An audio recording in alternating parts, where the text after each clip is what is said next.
Hello everyone, welcome to Examology. आज की इस वीडियो में हम लोग हाल ही में आयोजित किए गए विभिन्न एग्जाम्स में पूछे गए पॉलिटी के सभी प्रश्नों को डिस्कस करेंगे। ये वीडियो बीपीएससी एईडीओ, टीआरई4, बीएसएससी सीजीएल तथा अदर एग्जाम्स के लिए इम्पॉर्टेंट है, तो इस वीडियो को पूरा एंड तक ज़रूर देखें। तो आइए इस वीडियो की शुरुआत करते हैं पहले क्वेश्चन से। भारतीय संविधान के निम्नलिखित में से किस भाग में नागरिकता का उल्लेख है? तो इसका सही आंसर हो जाएगा पार्ट 2। भारतीय संविधान के भाग 2 में नागरिकता का उल्लेख है, अनुच्छेद 5 से 11 तक। भाग 3 में मौलिक अधिकार यानी के फंडामेंटल राइट्स का वर्णन है, अनुच्छेद 12 से 35 तक। भाग 4 में डीपीएसपी यानी के नीति निर्देशक तत्वों का वर्णन है, अनुच्छेद 36 से 51 तक। तथा भाग 5 का संबंध संघ सरकार से है, जिसमें राष्ट्रपति, उपराष्ट्रपति, संसद, सर्वोच्च न्यायालय की शक्तियों और कामकाज शामिल हैं। नेक्स्ट है, भारतीय संविधान में मौलिक अधिकारों की अवधारणा निम्नलिखित में से किस देश से ली गई है? तो भारतीय संविधान में मौलिक अधिकार की अवधारणा यूएसए से ली गई है। ऑप्शन बी इसका सही आंसर हो जाएगा। इसके अलावा यूएसए से न्यायिक समीक्षा, न्यायपालिका की स्वतंत्रता, राष्ट्रपति पर महाभियोग, सर्वोच्च न्यायालय और उच्च न्यायालय के न्यायाधीशों को हटाने की प्रक्रिया, राष्ट्रपति और उपराष्ट्रपति के कार्य तथा संविधान के प्रस्तावना की भी अवधारणा यूएसए से ली गई है। यूके यानी कि यूनाइटेड किंगडम से संसदीय प्रणाली, कानून का शासन, विधायी प्रक्रिया, एकल नागरिकता इत्यादि लिए गए हैं। तथा दक्षिण अफ्रीका से संविधान संशोधन और राज्यसभा के सदस्यों के चुनाव की प्रक्रिया ली गई है। नेक्स्ट है, भारतीय संविधान का कौन सा अनुच्छेद यह प्रावधान करता है कि किसी अपराध के आरोपी को स्वयं के विरुद्ध गवाह बनने के लिए बाध्य नहीं किया जा सकता? तो इसका सही आंसर हो जाएगा ऑप्शन ए, अनुच्छेद 20, आर्टिकल 20। मौलिक अधिकार के अनुच्छेद 20(3) के तहत किसी अपराध के आरोपी व्यक्ति को खुद के खिलाफ गवाह बनने के लिए मजबूर नहीं किया जा सकता है। अनुच्छेद 21 जीवन और व्यक्तिगत स्वतंत्रता के अधिकार की रक्षा करता है। अनुच्छेद 22 कुछ मामलों में गिरफ्तारी और नजरबंदी से संरक्षण प्रदान करता है। तथा अनुच्छेद 23 मानव तस्करी, बेगार और इसी तरह के सभी प्रकार के बलात्कार पर प्रतिबंध लगाता है। नेक्स्ट है, भारतीय संविधान में कितने प्रकार के रिट का उल्लेख है? तो इसका सही आंसर हो जाएगा ऑप्शन सी, 5 प्रकार के। भारतीय संविधान में सर्वोच्च न्यायालय को अनुच्छेद 32 और उच्च न्यायालय को अनुच्छेद 226 के तहत रिट जारी करने का अधिकार है। और रिट के 5 मुख्य प्रकार हैं: बंदी प्रत्यक्षीकरण, परमादेश, निषेध, उत्प्रेषण और अधिकार परीक्षा। नेक्स्ट है, निम्नलिखित अनुच्छेदों को उनके मुख्य प्रावधानों से सम्मिलित करें। आर्टिकल 40 पंचायती राज, आर्टिकल 44 समान नागरिक संहिता, आर्टिकल 50 न्यायपालिका को कार्यपालिका से अलग करना और आर्टिकल 51 अंतर्राष्ट्रीय शांति और सुरक्षा को बढ़ावा देना। तो इसका सही आंसर ऑप्शन सी हो जाएगा। नेक्स्ट है, किस मामले में सुप्रीम कोर्ट ने माना कि भारतीय संविधान मौलिक अधिकारों और निदेशक सिद्धांतों के बीच संतुलन की नींव पर आधारित है? तो इसका सही आंसर ऑप्शन सी हो जाएगा, Minerva mills case 1980। Minerva mills case में सुप्रीम कोर्ट ने माना कि भारतीय संविधान का मौलिक अधिकार और नीति निर्देशक सिद्धांत के बीच संतुलन की नींव पर आधारित है। तथा न्यायालय ने यह कहा कि मौलिक अधिकार और नीति निर्देशक सिद्धांत एक साथ मिलकर संविधान की मूल संरचना का निर्माण करते हैं। और केशवानंद भारती केस में सर्वोच्च न्यायालय ने संविधान की मूल संरचना का सिद्धांत दिया था।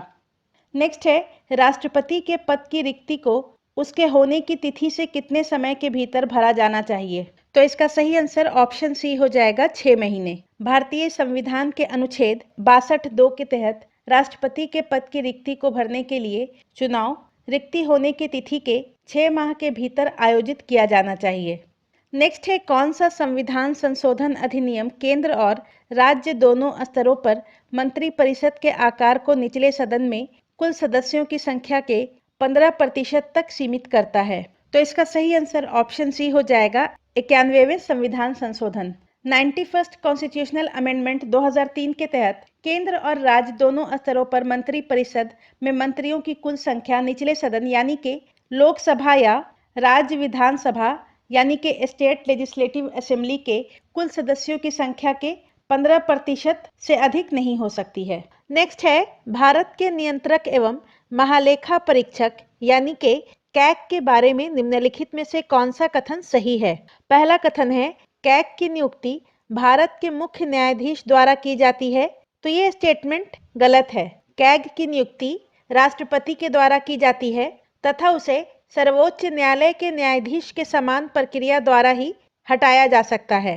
नेक्स्ट है, भारत के संविधान के अनुच्छेद 148 कैग के पद की स्थापना करता है। तो ये स्टेटमेंट सही है। संविधान के अनुच्छेद 148 सीएजी की नियुक्ति शपथ एवं सेवा शर्तों का उल्लेख है। नेक्स्ट है, सीएजी 6 वर्ष की अवधि या 65 वर्ष की आयु तक जो भी पहले हो पद पर रहता है। तो ये स्टेटमेंट भी सही है। और नेक्स्ट है, उसका वेतन उच्च न्यायालय के न्यायाधीश के बराबर होता है। तो ये स्टेटमेंट गलत है। सीएजी का वेतन सर्वोच्च न्यायालय ना कि उच्च न्यायालय के न्यायाधीश के बराबर होता है। सीएजी का वेतन सर्वोच्च न्यायालय के न्यायाधीश के वेतन के बराबर होता है। तो इसका सही आंसर ऑप्शन सी हो जाएगा। केवल 2 और 3 सही है। नेक्स्ट है, भारतीय संसद के प्रत्येक सदन का कोरम क्या है? भारतीय संविधान के अनुच्छेद 103 के अनुसार किसी भी सदन की बैठक के लिए कोरम सदन के सदस्यों की कुल संख्या का 10वां हिस्सा है और यदि आवश्यक संख्या में सदस्य उपस्थित नहीं हो तो अध्यक्ष या चेयरपर्सन कोरम पूरा होने तक सत्र को स्थगित कर सकते हैं। तो इसका सही आंसर ऑप्शन डी हो जाएगा, कुल सदस्यता का 1/10 भाग। नेक्स्ट है, लोकसभा के सचिवालय स्टाफ की नियुक्ति की शक्ति निहित है। लोकसभा के सचिवालय स्टाफ की नियुक्ति भारत के राष्ट्रपति के प्राधिकार के अधीन की जाती है, लेकिन यह भर्ती लोकसभा के अध्यक्ष के परामर्श के बाद की जाती है। इसलिए इसका सही आंसर ऑप्शन डी हो जाएगा, लोकसभा अध्यक्ष से परामर्श उपरांत राष्ट्रपति में। लोकसभा के सचिवालय स्टाफ की नियुक्ति की शक्ति लोकसभा अध्यक्ष से परामर्श उपरांत राष्ट्रपति में। नेक्स्ट है, भारत का महान्यायवादी। भारत का महान्यायवादी देश का सर्वोच्च विधि अधिकारी होता है जिसकी नियुक्ति अनुच्छेद 76 के तहत की जाती है और इसका प्राथमिक कर्तव्य भारत सरकार और राष्ट्रपति को कानूनी मामलों में सलाह देना है। उन्हें भारत की सभी अदालतों में सुनवाई का अधिकार होता है। वो संसद की कार्यवाही में भाग ले सकते हैं लेकिन मतदान नहीं कर सकते हैं और वो सरकार के पूर्णकालिक वकील नहीं हैं और निजी मामले ले सकते हैं। तो इस लिहाज से इसका सही आंसर ऑप्शन ए हो जाएगा, राष्ट्रपति को विधिक मामलों में परामर्श देता है। नेक्स्ट है, भारतीय संविधान के विभिन्न सूचियों के निम्नलिखित विषयों पर विचार कीजिए। निम्नलिखित में से कौन विषय समवर्ती सूची में आते हैं? तो वन्य जीवों की सुरक्षा तथा मूल्य नियंत्रण संविधान के अनुच्छेद 246(3) के तहत समवर्ती सूची में शामिल हैं, जो संसद और राज्य विधानसभाओं दोनों को इन विषयों पर कानून बनाने की अनुमति देता है। जबकि कृषि पर आय और बिजली की खपत अथवा बिक्री पर कर राज्य सूची का हिस्सा है। तो इसका सही आंसर ऑप्शन बी हो जाएगा, 1 और 4 समवर्ती सूची का विषय है। नेक्स्ट है, निम्नलिखित में से कौन सा नीति निर्देशक तत्व गांधीवादी सिद्धांतों के अनुरूप नहीं है? संविधान के भाग 4 में नीति निर्देशक तत्व दिए गए हैं, जिसमें अनुच्छेद 40 जिसके अंतर्गत ग्राम पंचायतों का गठन, अनुच्छेद 43 ग्रामीण क्षेत्रों में कुटीर उद्योगों की प्रोन्नति, अनुच्छेद 43A श्रमजीवी वर्ग का उत्थान, अनुच्छेद 46 सामाजिक न्याय और आर्थिक हितों का संवर्धन, अनुच्छेद 47 पोषण स्तर और सार्वजनिक स्वास्थ्य में सुधार, अनुच्छेद 48 पशुधन की सुरक्षा गांधीवादी सिद्धांतों के अनुरूप है। जबकि समान नागरिक संहिता का वर्णन अनुच्छेद 44 में किया गया है, जो कि उदार बौद्धिक सिद्धांत के अंतर्गत आता है, और अनुच्छेद 41 में काम के अधिकार का वर्णन है, जो कि समाजवादी सिद्धांत के अंतर्गत आता है। तो यहाँ पर 2 और 4 गांधीवादी सिद्धांतों के अनुरूप नहीं है। तो इसका सही आंसर ऑप्शन सी हो जाएगा, 2 और 4। नेक्स्ट है, निम्नलिखित में से कौन सा युग्म सुमेलित नहीं है? शपथ का प्रारूप 3री अनुसूची, ये सही है। राज्यसभा में सीटों का आवंटन 4थी अनुसूची, ये भी सही है। अनुसूचित क्षेत्रों का प्रशासन 6ठी अनुसूची, तो तो ये गलत है। अनुसूचित क्षेत्रों का प्रशासन 5वीं अनुसूची के अंतर्गत है, जबकि 6ठी अनुसूची असम, मेघालय, त्रिपुरा और मिजोरम राज्यों के जनजातीय क्षेत्रों के प्रशासन से संबंधित है। और संघ सूची का वर्णन 7वीं अनुसूची में है, तो ये भी सही है। तो इसका सही आंसर ऑप्शन सी हो जाएगा। नेक्स्ट है केंद्र सरकार के बारे में निम्न कथनों पर विचार कीजिए। पहला है मंत्रालय और विभागों का निर्माण प्रधानमंत्री द्वारा कैबिनेट सचिव के परामर्श से होता है। तो भारत सरकार के मंत्रालयों और विभागों का गठन प्रधानमंत्री की सलाह पर राष्ट्रपति के द्वारा किया जाता है। तो ये पहला स्टेटमेंट गलत है अनुच्छेद 77 के तहत। और नेक्स्ट है प्रत्येक मंत्री को मंत्रालय राष्ट्रपति द्वारा प्रधानमंत्री के परामर्श पर आवंटित किया जाता है। तो ये स्टेटमेंट सही है। प्रत्येक मंत्री को राष्ट्रपति के द्वारा एक मंत्रालय आवंटित किया जाता है, लेकिन ये अनुच्छेद 75 के अनुसार प्रधानमंत्री के सलाह पर किया जाता है। यहाँ पर केवल स्टेटमेंट 2 सही है, तो इसका सही आंसर ऑप्शन बी हो जाएगा। नेक्स्ट है राज्य विधायिका की कार्यवाही के बारे में सत्य है। तो राज्य विधायिका की कार्यवाही में महाधिवक्ता को मत देने का अधिकार नहीं है, वो सिर्फ भाग ले सकता है। नेक्स्ट है विधायिका में कार्य केवल राज्य की सरकारी भाषा में अथवा हिंदी अथवा अंग्रेजी में निष्पादित किए जाएंगे। तो ये सही है और इसका वर्णन अनुच्छेद 210 में है। नेक्स्ट है यह किसी उच्च न्यायालय के न्यायाधीश के आचरण पर चर्चा कर सकती है। तो बिल्कुल भी नहीं कर सकती है। नेक्स्ट है किसी कथित अनियमितता के आधार पर कार्यवाही को वैधता पर प्रश्न किए जा सकते हैं। तो ये स्टेटमेंट भी गलत है, तो इसका सही आंसर ऑप्शन बी हो जाएगा। नेक्स्ट है भारतीय संविधान मौलिक अधिकारों पर औचित्यपूर्ण प्रतिबंध का प्रावधान करता है, यानी कि रीजनेबल रिस्ट्रिक्शंस का प्रावधान करता है, किंतु औचित्य को ध्यान में रखना चाहिए कि समान जन का हित संरक्षित हो और विद्यमान सामाजिक मूल्य और सामाजिक आवश्यकताएं अवरोध ना हो।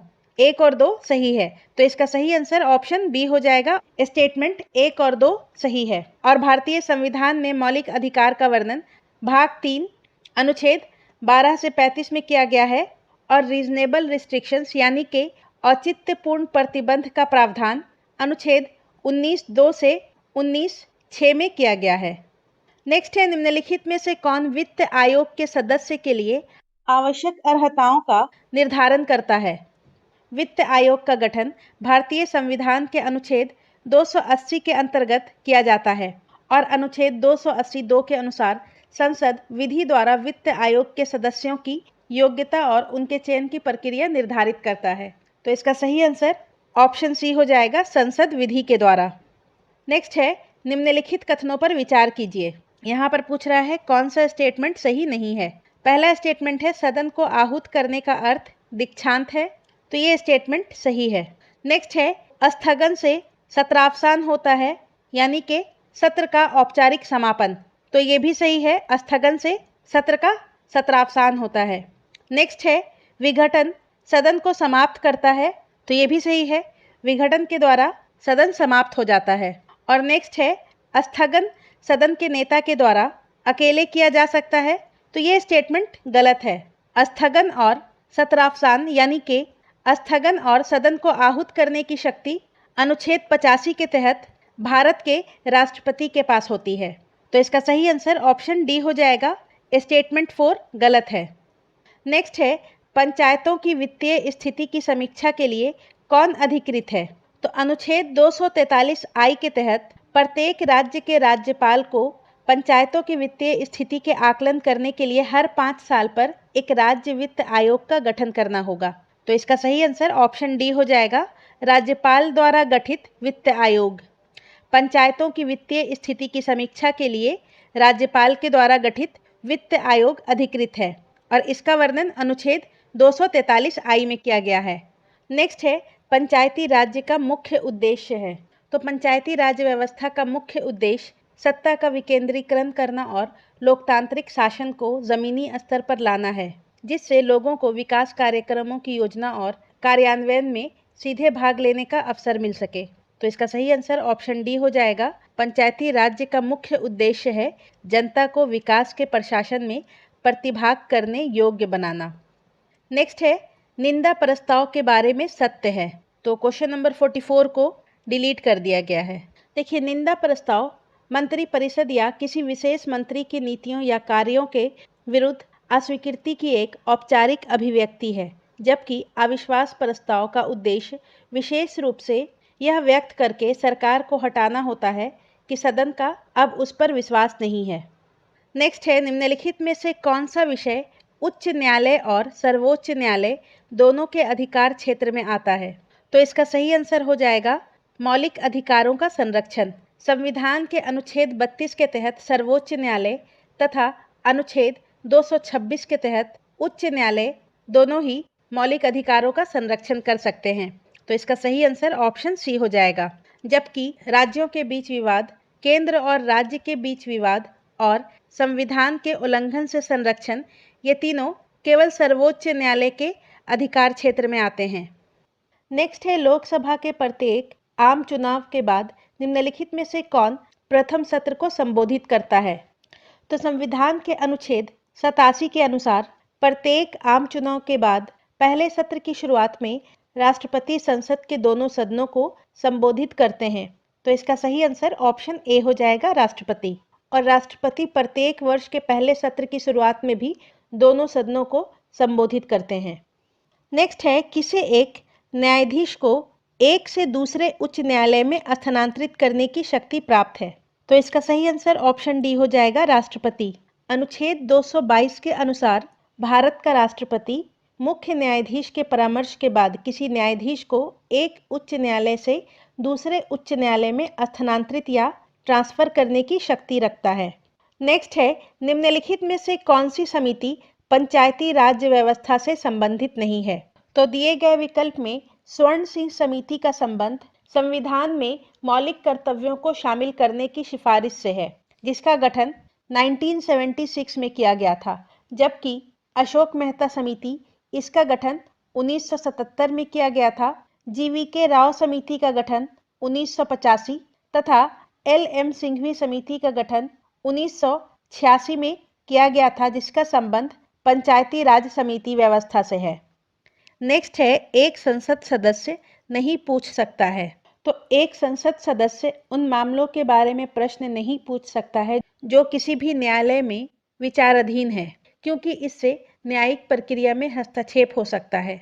जबकि पूरक प्रश्न, तारांकित प्रश्न और अल्प सूचना प्रश्न, ये तीनों संसद सदस्य के द्वारा पूछा जा सकता है। तो इसका सही आंसर ऑप्शन सी हो जाएगा। एक संसद सदस्य वैसा प्रश्न नहीं पूछ सकता है जो न्यायालय में विचाराधीन है। नेक्स्ट है, निम्नलिखित कथनों पर विचार कीजिए। पहला कथन है, एक नगरपालिका का गठन करने हेतु निर्वाचन इसके विघटन से 6 महीने की अवधि पूर्ण होने से पूर्व ही पूरा हो जाएगा। तो ये स्टेटमेंट सही है। संविधान के अनुच्छेद 243 U3 के अनुसार यदि कोई नगरपालिका अपनी अवधि पूरी होने से पहले भंग हो जाती है तो नई नगरपालिका का चुनाव विघटन की तिथि से 6 महीने के भीतर होना चाहिए। नेक्स्ट है, एक नगरपालिका का गठन करने हेतु निर्वाचन इसकी समाप्ति अवधि से 3 माह पूर्व हो जाना चाहिए। तो ये स्टेटमेंट गलत है। संविधान में ऐसा कोई भी सीमा निर्धारित नहीं किया गया है। नेक्स्ट है, समय से पूर्व विघटित नगरपालिका के कारण गठित नगरपालिका केवल शेष बचे हुए समय तक चलेगी। तो ये स्टेटमेंट सही है। यदि कोई नगरपालिका अपनी 5 वर्ष की अवधि पूरी होने से पहले भंग हो जाती है तो नई गठित नगरपालिका केवल शेष अवधि के लिए ही कार्य करेगी। नेक्स्ट है, यदि एक नगरपालिका अपनी अवधि से पूर्व विघटित हो जाती है तो नई नगरपालिका 5 वर्षों के लिए गठित होगी। तो ये स्टेटमेंट गलत है। नई नगरपालिका केवल शेष अवधि के लिए कार्य करेगी। यहाँ पर केवल कथन 1 और कथन 3 सही है। तो इसका सही आंसर ऑप्शन सी हो जाएगा, केवल 1 और 3। नेक्स्ट है, यदि किसी राज्य विधान मंडल के सदस्य की अयोग्यता का प्रश्न उठता है तो ये प्रश्न निर्णय हेतु भेजा जाता है। संविधान के अनुच्छेद 192 के अनुसार यदि किसी राज्य विधान मंडल के सदस्य की अयोग्यता का प्रश्न उठता है तो ये प्रश्न राज्यपाल को निर्णय के लिए भेजा जाता है और इस मामले में राज्यपाल का निर्णय अंतिम होता है तथा राज्यपाल इस विषय पर निर्णय लेने से पहले निर्वाचन आयोग की राय लेता है। तो इसका सही आंसर ऑप्शन ए हो जाएगा, राज्यपाल को। नेक्स्ट है, निम्नलिखित कथन पर विचार कीजिए। जब एक विधेयक विधानसभा द्वारा पारित किया जा चुका है अथवा राज्य की विधायिका के दोनों सदनों से विधान परिषद होने की स्थिति में, तब राज्यपाल, तो उस स्थिति में राज्यपाल विधेयक पर अपनी सहमति देता है या फिर विधेयक को पुनर्विचार हेतु लौटा सकता है या फिर अपनी सहमति रोक सकता है। और धन विधेयक को लौटा सकता है, तो ये स्टेटमेंट गलत है, क्योंकि धन विधेयक राज्यपाल की पूर्व अनुमति से ही पेश होता है, इसलिए वह इसे पुनर्विचार के लिए नहीं लौटा सकता है। तो इसका सही आंसर ऑप्शन सी हो जाएगा। 1, 2 और 3 सही है। नेक्स्ट है, लोकसभा चुनाव 2024 कितने चरणों में संपन्न करवाए गए?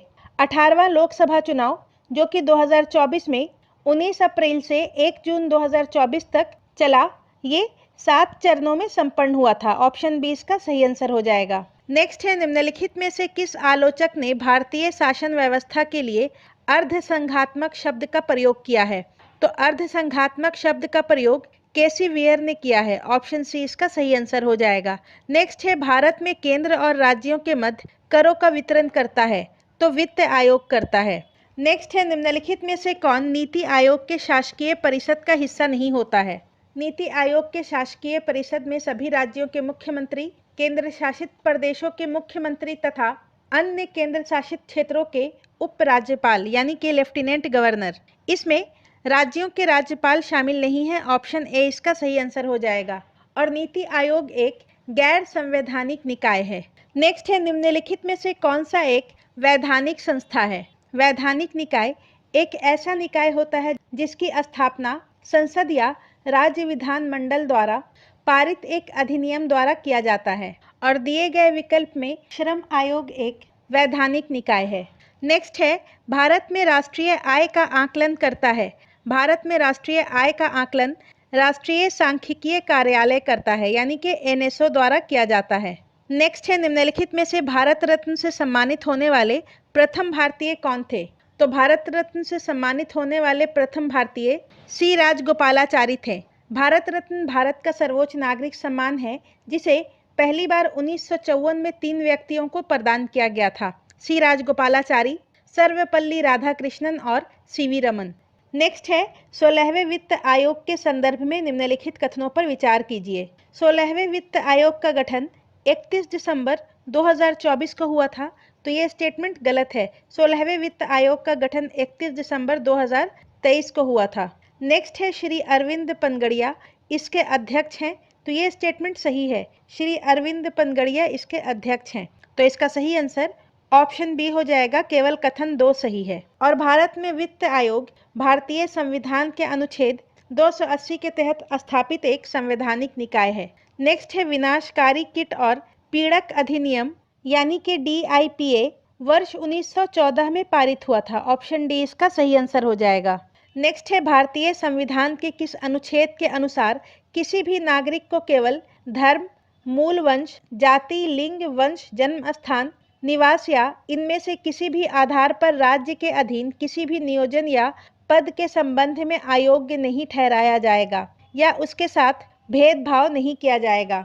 तो भारतीय संविधान के अनुच्छेद 16(2) के अनुसार राज्य के अधीन किसी भी रोजगार या कार्यालय के लिए कोई भी नागरिक केवल धर्म, मूल वंश, जाति, लिंग, वंश, जन्म स्थान, निवास या इनमें से किसी भी आधार पर अपात्र या भेदभाव नहीं किया जा सकता है। नेक्स्ट है, निम्नलिखित में से कौन सा युग्म सुमेलित नहीं है? एक तरफ है मौलिक अधिकार और दूसरे तरफ है अनुच्छेद। स्वतंत्रता का अधिकार अनुच्छेद 19 से 22 में वर्णित है, तो ये सही है।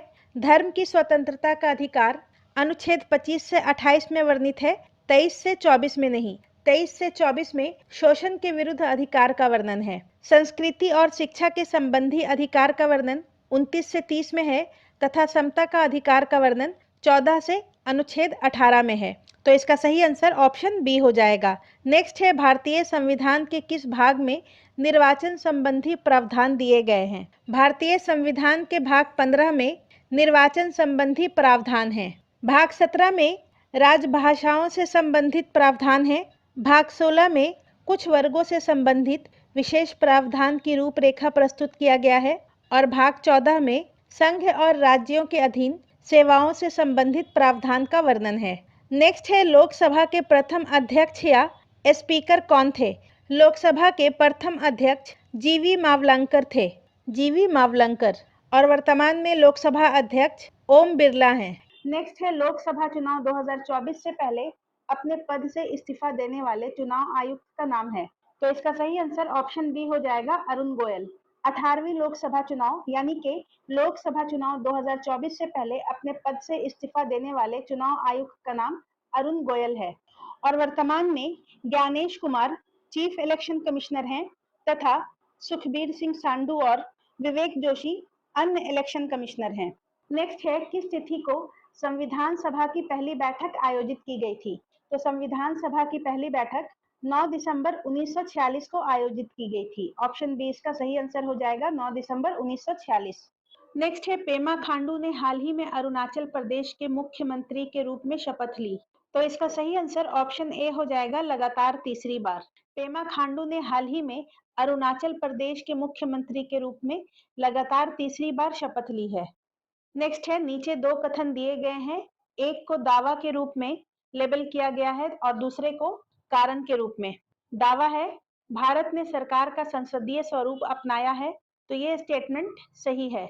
और इसका कारण है राष्ट्रपति राज्य का नाम मात्र प्रमुख होता है जबकि मंत्रिपरिषद प्रधानमंत्री की अध्यक्षता में ही वास्तविक कार्यपालिका होती है, तो ये स्टेटमेंट भी सही है। तो इसका सही आंसर ऑप्शन डी हो जाएगा, ए और आर दोनों सत्य है और आर ए का सही स्पष्टीकरण करता है। नेक्स्ट है निम्नलिखित में से कौन सी 74वीं संवैधानिक संशोधन अधिनियम 1992 में प्रदान की गई 3 प्रकार की नगरपालिकाओं में से एक नहीं है? 74वें संविधान संशोधन अधिनियम 1992 ने शहरी स्थानीय शासन प्रणाली, जिसे नगरपालिका भी कहा जाता है, को संवैधानिक दर्जा दिया और इस अधिनियम के तहत 3 प्रकार की नगरपालिकाओं का प्रावधान किया गया है, नगर पंचायत, नगर परिषद और नगर निगम। इसमें टाउन एरिया कमेटी शामिल नहीं है, तो इसका सही आंसर ऑप्शन डी हो जाएगा, टाउन एरिया कमेटी। और 74वें संविधान संशोधन अधिनियम 1992 के साथ संविधान में भाग 9 ए जोड़ा गया था तथा अनुच्छेद 243 पी से 243 जेड जी को जोड़ा गया था तथा इसमें 12वीं अनुसूची को शामिल किया गया था, जिसमें 18 विषय शामिल हैं। और 74वां संविधान संशोधन 1 जून 1993 से लागू हुआ था। नेक्स्ट है भारत में अंतरराज्यीय परिषद स्थापित करने की शक्ति किसके पास है? तो भारतीय संविधान के अनुच्छेद 263 के तहत राष्ट्रपति को राज्यों के बीच विवादों की जांच और चर्चा करने और कुछ विषयों पर सामान्य हित के मामलों पर जांच और सलाह देने और ऐसे भी किसी विषय पर सिफारिश करने के उद्देश्य से अंतरराज्यीय परिषद की स्थापना करने का अधिकार है। तो इसका सही आंसर ऑप्शन ए हो जाएगा, भारत के राष्ट्रपति और अनुच्छेद 263 के तहत। और सबसे पहले अंतरराज्यीय समिति का गठन 1990 में सरकारिया समिति के सिफारिश पर हुआ था और इंटर स्टेट काउंसिल की अध्यक्षता प्रधानमंत्री करता है। नेक्स्ट है निम्नलिखित में से कौन सा दस्तावेज आम बजट के साथ लोकसभा में प्रस्तुत नहीं किया जाता है? तो आम बजट के साथ वित्त विधेयक जिसमें कराधान प्रस्ताव शामिल है, ये पेश किया जाता है। मंत्रियों की वार्षिक रिपोर्ट ये पेश किया जाता है और एक विनियोग विधेयक ये पेश किया जाता है, जबकि आर्थिक सर्वेक्षण आमतौर पर बजट के एक दिन पहले पेश किया जाता है। तो इसका सही आंसर ऑप्शन बी हो जाएगा, आर्थिक सर्वेक्षण। नेक्स्ट है 18वीं लोकसभा के लिए प्रोटेम स्पीकर के रूप में किसे चुना गया? तो इसका सही आंसर ऑप्शन सी हो जाएगा, भर्तृहरि मेहताब। और प्रोटेम स्पीकर की नियुक्ति संविधान के अनुच्छेद 95(1) के तहत राष्ट्रपति के द्वारा किया जाता है, जो अध्यक्ष के चुनाव तक अध्यक्ष के कर्तव्य का निर्वहन करता है। और वर्तमान में लोकसभा स्पीकर ओम बिरला हैं।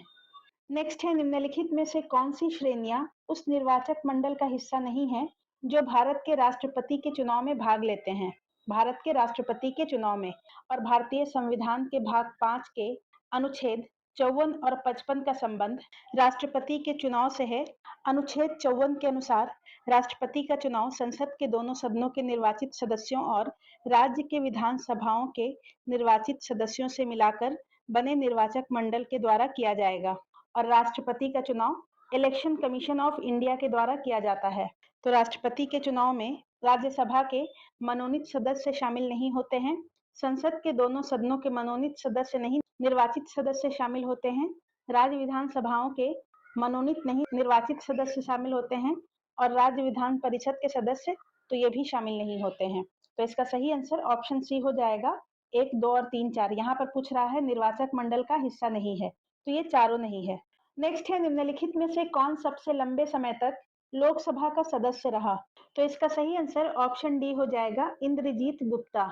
इंद्रजीत गुप्ता का संबंध भारतीय कम्युनिस्ट पार्टी से था और ये सबसे लंबे समय तक लोकसभा के सदस्य रहे और इन्होंने 1960 से 2001 तक बीच में कुछ अंतरालों को छोड़कर लोकसभा के विभिन्न निर्वाचन क्षेत्रों का प्रतिनिधित्व किया। पहला क्वेश्चन है, क्रिप्स मिशन के बारे में कौन सा कथन सत्य है? यहाँ पर सत्य कथन पूछ रहा है। पहला स्टेटमेंट है, भारत का संविधान भारतीय लोगों की निर्वाचित संविधान सभा द्वारा तैयार किया जाना चाहिए। तो ये स्टेटमेंट सही है। और नेक्स्ट है, संविधान में भारत को डोमिनियन स्टेटस ब्रिटिश राष्ट्रमंडल देशों के समान भागीदारी दी जानी चाहिए। तो ये स्टेटमेंट भी सही है। तो इसका सही आंसर ऑप्शन डी हो जाएगा। ए और बी दोनों सही है। और क्रिप्स मिशन की घोषणा 11 मार्च 1942 को चर्चिल के द्वारा की गई थी तथा 23 मार्च 1942 को क्रिप्स मिशन भारत पहुंचा था और इसमें केवल एक सदस्य थे। नेक्स्ट है, संसदीय प्रणाली की सरकार में मंत्री परिषद तब तक पद पर बनी रह सकती है जब तक उसे निम्नलिखित का समर्थन प्राप्त हो। संसदीय प्रणाली की सरकार में मंत्री परिषद तब तक पद पर बनी रह सकती है जब तक उसे संसद के निचले सदन के सदस्यों का बहुमत प्राप्त है। ऑप्शन ए इसका सही आंसर हो जाएगा। नेक्स्ट है, कोई व्यक्ति पंचायत का सदस्य चुने जाने और होने के लिए अयोग्य होगा। तो पंचायती राज व्यवस्था में पंचायत के सदस्य के रूप में चुने जाने और बने रहने के लिए योग्यता और अयोग्यता संबंधी प्रावधान आर्टिकल 243F में दिया गया है और इसके अनुसार यदि वह संबंधित राज्य के विधानमंडल के चुनाव के प्रयोजनों के लिए वर्तमान में लागू किसी कानून द्वारा या उसके अधीन अयोग्य है और यदि वह राज्य के विधानमंडल द्वारा बनाए गए किसी कानून द्वारा या उसके अधीन अयोग्य है, उस परिस्थिति में कोई व्यक्ति पंचायत का सदस्य चुने जाने और होने के लिए अयोग्य होगा। तो इसका सही आंसर ऑप्शन डी हो जाएगा। ए और बी दोनों सही है।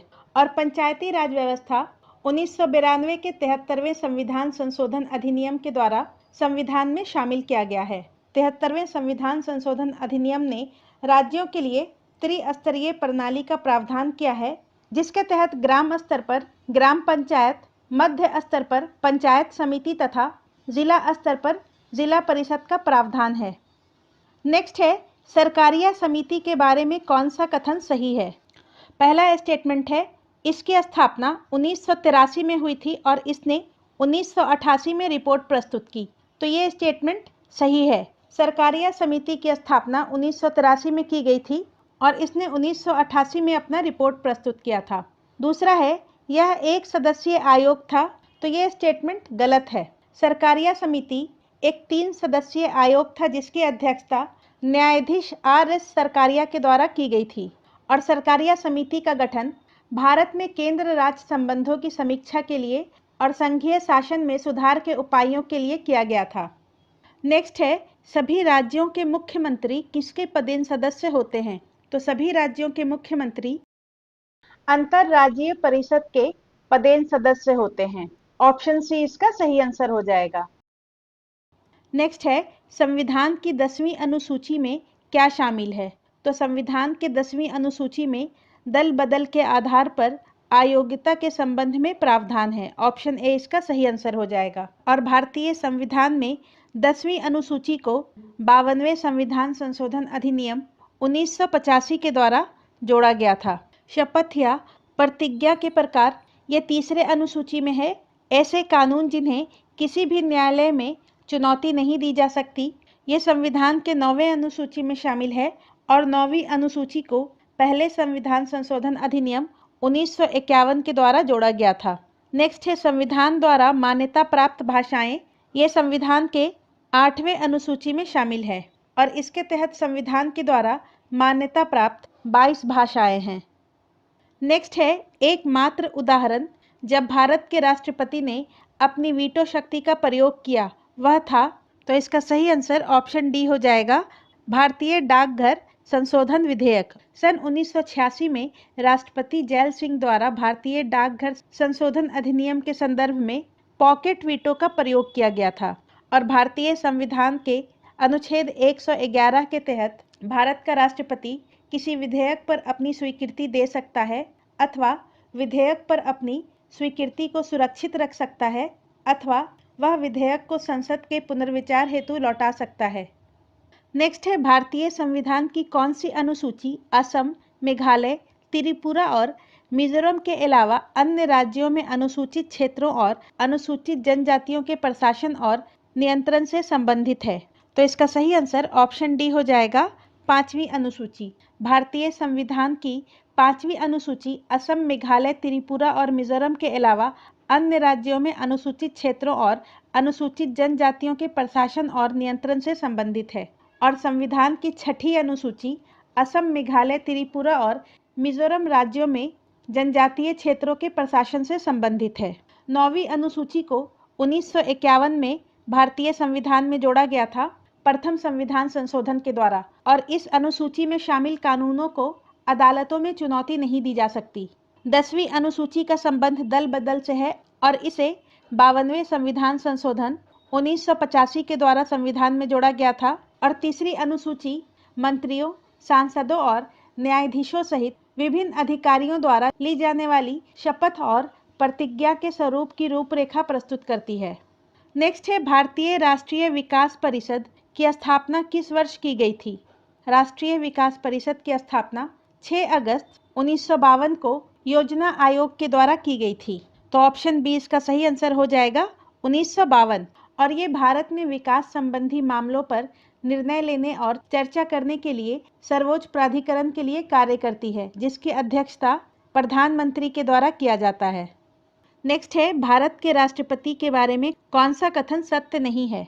पहला कथन है राष्ट्रपति का चुनाव एकल संक्रमणीय मत के माध्यम से अनुपातिक प्रतिनिधित्व प्रणाली के अनुसार होगा, तो ये स्टेटमेंट सही है।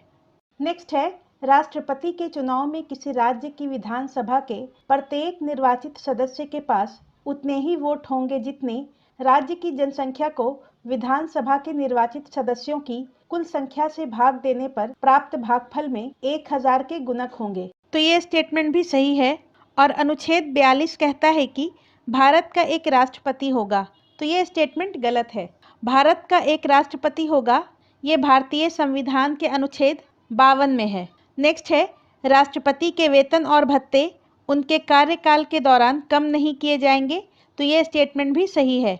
तो इसका सही आंसर ऑप्शन सी हो जाएगा। यहाँ पर पूछ रहा है कौन सा कथन सत्य नहीं है। भारत का एक राष्ट्रपति होगा ये भारतीय संविधान के अनुच्छेद 52 में है, 42 में नहीं।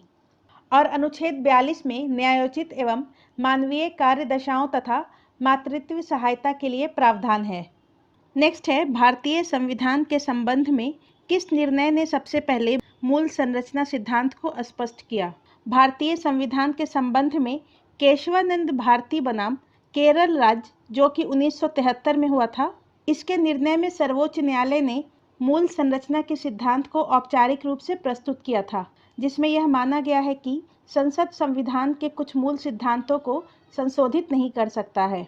तो इसका सही आंसर ऑप्शन बी हो जाएगा, केशवानंद भारती बनाम केरल राज्य। नेक्स्ट है भारत के संविधान में निम्नलिखित में से किसका उल्लेख नहीं है? तो भारत के संविधान में योजना आयोग का उल्लेख नहीं है, ऑप्शन सी इसका सही आंसर हो जाएगा। और योजना आयोग एक गैर संवैधानिक निकाय था जिसे सरकार के एक प्रस्ताव द्वारा स्थापित किया गया था 1950 ईस्वी में, और योजना आयोग 1950 से 2014 तक सक्रिय रहा था और 2014 में इसे भंग करके नीति आयोग का गठन किया गया।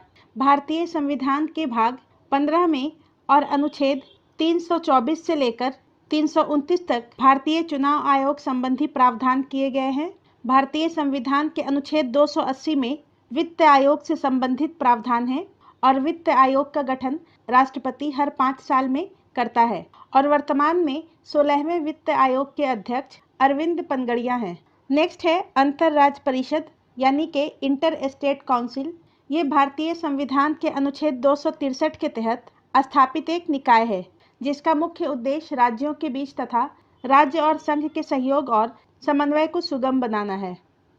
नेक्स्ट है 2023 के कानून के अंतर्गत मुख्य चुनाव आयुक्त का कार्यकाल क्या है। 2023 के कानून के अंतर्गत मुख्य चुनाव आयुक्त का कार्यकाल 6 वर्ष या 65 वर्ष की आयु है। ऑप्शन डी इसका सही आंसर हो जाएगा। और मुख्य चुनाव आयुक्त को पुनर्नियुक्ति की अनुमति नहीं है। नेक्स्ट है भारतीय संविधान का कौन सा अनुच्छेद संसद को राष्ट्रीय हित में राज्य सूची के विषयों पर कानून बनाने का अधिकार देता है। अनुच्छेद 249 के तहत राष्ट्रहित में राज्य सूची से संबंधित मामले में संसद के कानून बनाने की शक्ति का वर्णन है।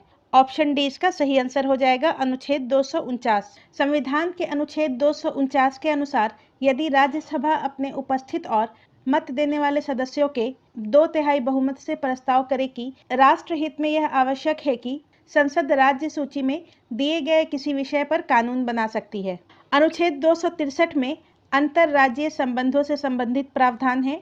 अनुच्छेद 252 में 2 या 2 से अधिक राज्यों के लिए उनकी सहमति के पश्चात संसद द्वारा कानून बनाने की शक्ति तथा किसी अन्य राज्य द्वारा इस विधायन को अंगीकार करना है।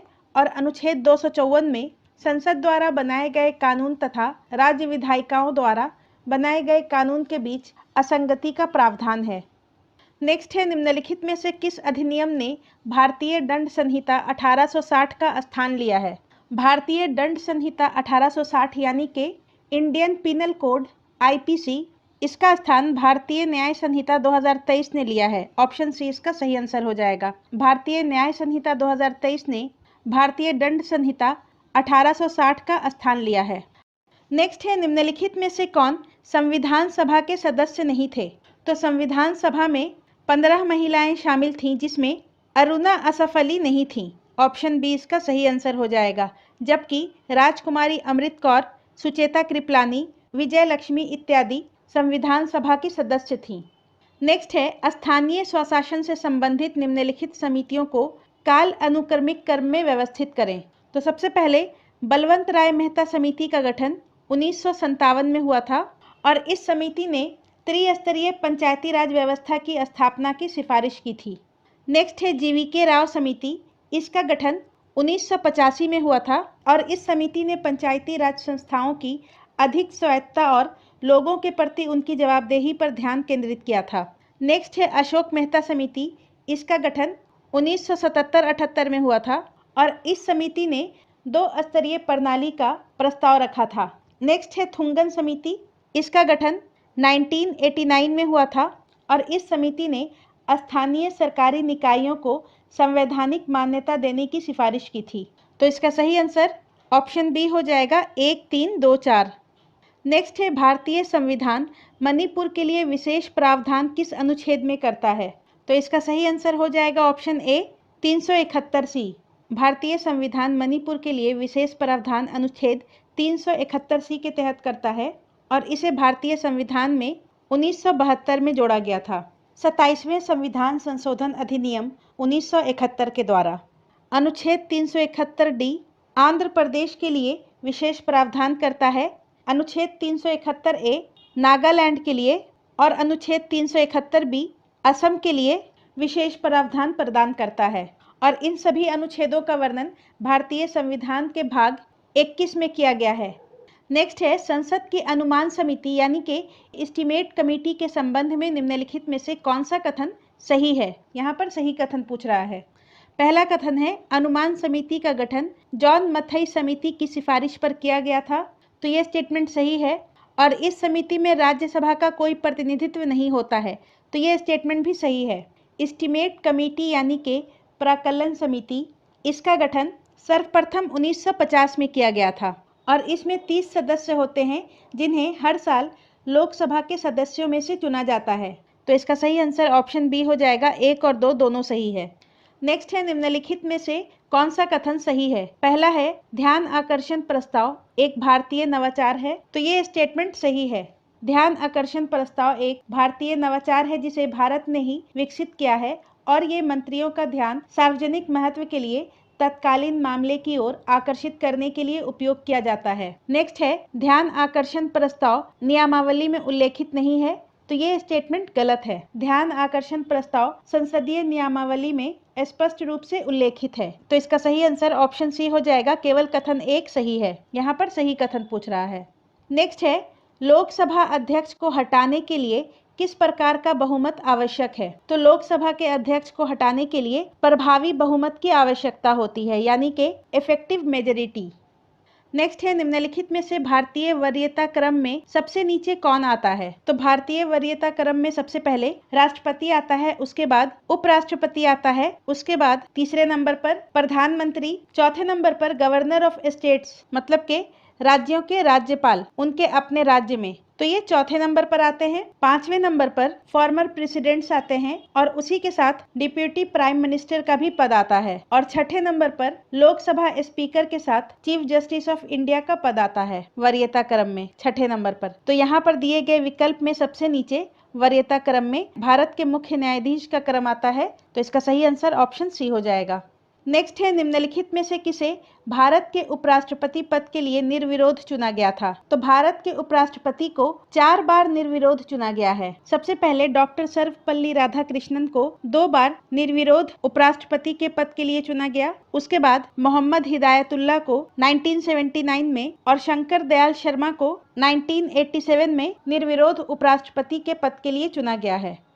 नेक्स्ट है 2 या 2 से अधिक राज्यों के लिए एक सामान्य उच्च न्यायालय स्थापित करने की शक्ति संविधान के किस अनुच्छेद में दी गई है? तो इसका सही आंसर हो जाएगा ऑप्शन ए अनुच्छेद 231। अनुच्छेद 231 के तहत 2 या 2 से अधिक राज्यों के लिए एक सामान्य उच्च न्यायालय स्थापित करने का प्रावधान है। नेक्स्ट है भारतीय संविधान किसे न्यायिक पुनरावलोकन यानी कि जुडिशियल रिव्यू की शक्ति प्रदान करता है? ऑप्शन बी इसका सही आंसर हो जाएगा, सर्वोच्च न्यायालय और उच्च न्यायालय दोनों। नेक्स्ट है निम्नलिखित में से कौन सा अनुच्छेद 1976 के 42वें संविधान संशोधन अधिनियम द्वारा सम्मिलित नहीं किया गया? 42वें संविधान संशोधन के द्वारा आर्टिकल 39A, 43A और आर्टिकल 48A को भारतीय संविधान में जोड़ा गया था। इसके अलावा भारतीय संविधान में भाग 4A और आर्टिकल 51A को जोड़ा गया था। इसमें अनुच्छेद 38 और अनुच्छेद 39 शामिल नहीं है। नेक्स्ट है भारत में निवास कर रहे एक कनाडा के नागरिक को निम्नलिखित में से किस अधिकार का दावा नहीं है? तो भारतीय संविधान में 6 प्रकार के मौलिक अधिकार का वर्णन है, जिसके अंतर्गत आर्टिकल 15, 16, 19, 29 और 30 केवल भारतीय नागरिकों के लिए उपलब्ध है। दिए गए विकल्प में अभिव्यक्ति की स्वतंत्रता यानी कि आर्टिकल 19 कनाडा के नागरिक को उपलब्ध नहीं होगा, तो इसका सही आंसर ऑप्शन डी हो जाएगा, अभिव्यक्ति की स्वतंत्रता। नेक्स्ट है स्वतंत्र भारत की पहली कैबिनेट में वाणिज्य मंत्रालय किसके पास था? तो इसका सही आंसर ऑप्शन बी हो जाएगा, CH भाभा। स्वतंत्र भारत की पहली कैबिनेट में वाणिज्य मंत्रालय CH भाभा के पास था। सरदार वल्लभ भाई पटेल के पास होम मिनिस्ट्री, सूचना और प्रसारण मिनिस्ट्री था। जॉन मथई के पास ट्रांसपोर्टेशन मिनिस्ट्री और श्यामा प्रसाद मुखर्जी उद्योग एवं आपूर्ति मंत्री थे। नेक्स्ट है निम्नलिखित में से कौन संविधान सभा की प्रारूप समिति के सदस्य नहीं थे? तो संविधान के प्रारूप समिति में कुल 7 सदस्य थे, जिसकी अध्यक्षता BR अम्बेडकर के द्वारा की गई थी, और अन्य 6 सदस्य N गोपालास्वामी अयंगर, सैयद मोहम्मद सादुल्ला, अल्लादी कृष्णा स्वामी अय्यर, BL मित्र, DP खैतान और कन्हैया लाल मानिकलाल मुंशी थे, यानी के KM मुंशी थे। और इनमें से BL मित्र के स्थान पर N माधवराव तथा DP खैतान के स्थान पर TT कृष्णामाचारी आए थे। उसमें VT कृष्णामाचारी नहीं थे, ये कंफ्यूजन के लिए दिया गया है। संविधान सभा के प्रारूप समिति में TT कृष्णामाचारी थे, VT कृष्णामाचारी नहीं थे, तो इसका सही आंसर ऑप्शन बी हो जाएगा। नेक्स्ट है भारतीय संविधान ने राज्यसभा के सदस्यों के चुनाव से संबंधित प्रावधान किस स्रोत से ग्रहण किया है? तो राज्यसभा के सदस्यों के चुनाव से संबंधित प्रावधान को दक्षिण अफ्रीका के संविधान से ग्रहण किया है। ऑप्शन ए इसका सही आंसर हो जाएगा। नेक्स्ट है किसी राज्य में राष्ट्रपति शासन की उद्घोषणा के निम्नलिखित में से कौन से परिणामों का होना आवश्यक नहीं है? पहला है राज्य विधानसभा का विघटन, तो यह आवश्यक नहीं है। राज्य विधानसभा को विघटित या निलंबित किया जा सकता है। नेक्स्ट है राज्य के मंत्री परिषद का हटाया जाना, तो ये सही है। और नेक्स्ट है स्थानीय निकायों का विघटन, तो ये भी गलत है। इस प्रकार इसका सही उत्तर ऑप्शन सी हो जाएगा, केवल 1 और 3। और राज्यों में राष्ट्रपति शासन, ये अनुच्छेद 356 के तहत लगाया जाता है, जब राज्यपाल राष्ट्रपति को ये रिपोर्ट देता है कि राज्य का शासन संविधान के अनुसार नहीं चलाया जा रहा है। नेक्स्ट है राज्यसभा में स्थानों के आवंटन को सुमेलित कीजिए। एक तरफ राज्य है और दूसरी तरफ राज्यसभा में उसके सीटों की संख्या है।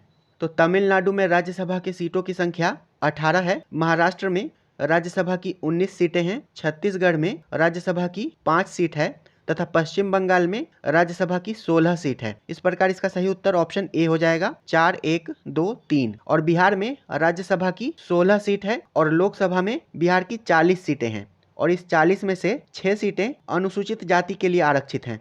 नेक्स्ट है निम्नलिखित में से कौन भारतीय संविधान के 73वें संशोधन में सम्मिलित है। तो 73वें संविधान संशोधन अधिनियम 1992 के द्वारा भारत में त्रिस्तरीय पंचायती राज व्यवस्था का प्रावधान किया गया था, जिसके तहत सबसे निचले स्तर पर ग्राम पंचायत, उसके बाद क्षेत्र पंचायत या फिर पंचायत समिति और सबसे ऊपरी स्तर पर जिला पंचायत। तो इसलिए इसका सही उत्तर ऑप्शन बी हो जाएगा, 1, 2 और 3। वहीं 74वें संविधान संशोधन 1992 के द्वारा शहरी स्थानीय निकायों में त्रिस्तरीय शहरी स्थानीय निकायों की स्थापना की गई थी, जिसके तहत सबसे निचले स्तर पर नगर पंचायत, उसके बाद फिर नगर पालिका परिषद छोटे शहरी क्षेत्रों के लिए तथा सबसे ऊपरी स्तर पर नगर पालिका निगम। और बलवंत राय मेहता समिति ने त्रिस्तरीय पंचायती राज व्यवस्था की सिफारिश की थी।